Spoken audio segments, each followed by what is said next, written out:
بسم اللہ الرحمن الرحیم۔ السلام علیکم ناظرین، آج کی اس ویڈیو میں آپ کے ساتھ کٹمل کے بارے میں حیرت انگیز معلومات شیئر کرنے جا رہا ہوں۔ ناظرین، کٹمل کو عام طور پر بیڈ بگ کہا جاتا ہے اور لوکل طور پر لوگ اس کو مختلف نام سے پکارتے ہیں۔ کٹمل کا سائنسی نام سائمیکس لیکٹولیریس ہے، جس کا تعلق کیڑوں کے سیمیسیڈے خاندان سے ہے۔ کٹمل دن اور رات دونوں وقتوں میں ایکٹیو ہوتے ہیں۔ یہ خون چوستے ہیں پر کسی قسم کی بیماری کا سبب نہیں بنتے۔ کچھ لوگوں کے جسم پر کٹمل کے کاٹنے سے خارش یا الرجی والے دانے نکل آتے ہیں، جن کو سیمیکوسس کہا جاتا ہے۔ عموماً کٹمل کے پر نظر نہیں آتے، مگر اس کے بہت چھوٹے پر ہوتے ہیں جو اڑنے کے قابل نہیں ہوتے۔ موسم کے اعتبار سے کٹمل سخت سردی بھی برداشت کر سکتی ہے، جبکہ گرمی اگر 45 ڈگری سینٹی گریڈ سے زیادہ ہو تو یہ زیادہ دیر زندہ نہیں رہ پاتے۔ موسم کے حوالے سے ایک کٹمل کی زندگی 1 سال سے زیادہ ہوتی ہے۔ ایک مادہ کٹمل روزانہ 4 انڈے دیتی ہے۔ بچے انڈوں سے نکلنے کے فوراً بعد خون کی تلاش میں نکلتے ہیں۔ ایک دفعہ خون پینے کے بعد اگر مہینوں تک ان کو خون نہ ملے تب بھی یہ زندہ رہ سکتے ہیں۔ ایک بالغ کٹمل 1 سال تک بھوک برداشت کر سکتی ہے۔ بچوں کو بڑا ہونے میں 2 مہینے لگتے ہیں۔ ایک دفعہ خون پینے کے بعد وہی کٹمل 7 دن بعد دوبارہ خون پیتی ہے۔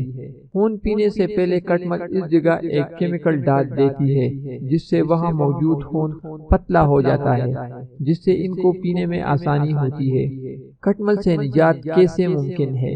ایک دفعہ حملے کے بعد کٹمل کو مکمل ختم کرنا بہت مشکل ہے، کیونکہ ان کے جسم میں کیمیکل کے خلاف مزاحمت بہت زیادہ ہوتی ہے۔ اگر چارپائی میں کٹمل ہے تو چارپائیوں کے حساب سے پانی ابالے اور اس میں سرف اور نمک ڈالے، چارپائیوں کے کونے میں ڈال لیں۔ پانی گرم حالت میں ہی ڈالیں۔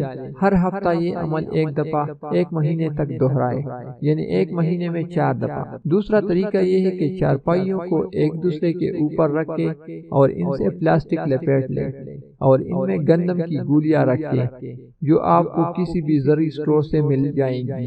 اگر آپ کے کمرے میں کٹمل ہے تو کسی طرح کمرے کا درجہ حرارت کچھ گھنٹوں تک بڑھا دیں اور روزانہ یہ عمل کچھ دنوں تک دہرائیں۔ دوسرا طریقہ یہ ہے کہ کمرے کے ساری کھڑکیاں بند کر کے کنگ ٹاکس بیڈ بگ کلر اسپرے کریں۔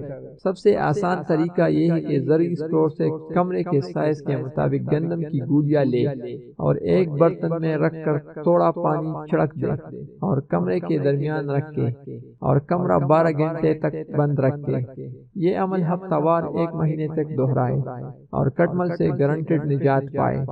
گندم کی گولیاں خطرناک ہوتی ہے، لہذا بہت احتیاط سے کام لیں اور بچوں کو بہت دور رکھیں۔ گندم کی گولیاں ایلومینیم فاسفائڈ کا فارمولہ ہے، ان سے دھماکہ بھی ہو سکتا ہے اور انسان مر سکتے ہیں۔ اس کے لیے لازمی ہے کہ آپ کمرے میں کاغذ پر 2 گولیاں 5 فٹ کے فاصلے پر رکھیں۔ گھر کے کھڑکیاں دروازے مکمل سیل کریں اور گھر کو 12 گھنٹے بند کر کے چھوڑ دیں۔ گھر میں کوئی فرد نہ ہو۔ 12 گھنٹے بعد گھر میں موجود ہر ذی روح ہلاک ہو چکی ہوگی۔ اب ماسک پہنیں اور گولیوں کا پاؤڈر اٹھا کر بہت زیادہ احتیاط سے کہیں دفن کر دیں۔ گھر کھول کر فین چلا دیں۔ گھر کے تمام برتن دھونے کے بعد استعمال کریں۔ کسی چیز کو بغیر دھوئے استعمال نہ کریں۔ کمرہ کھولنے کے بعد کچھ دیر باہر انتظار کریں اور پھر جا کے آپ کو کٹمل، چھپکلیاں وغیرہ مردہ ملیں گے۔ ناظرین، امید کرتا ہوں کہ آپ کو یہ ویڈیو پسند آئی ہوگی۔ اگر ویڈیو پسند آئی ہے تو اس ویڈیو کو زیادہ سے زیادہ شیئر کریں۔ شکریہ۔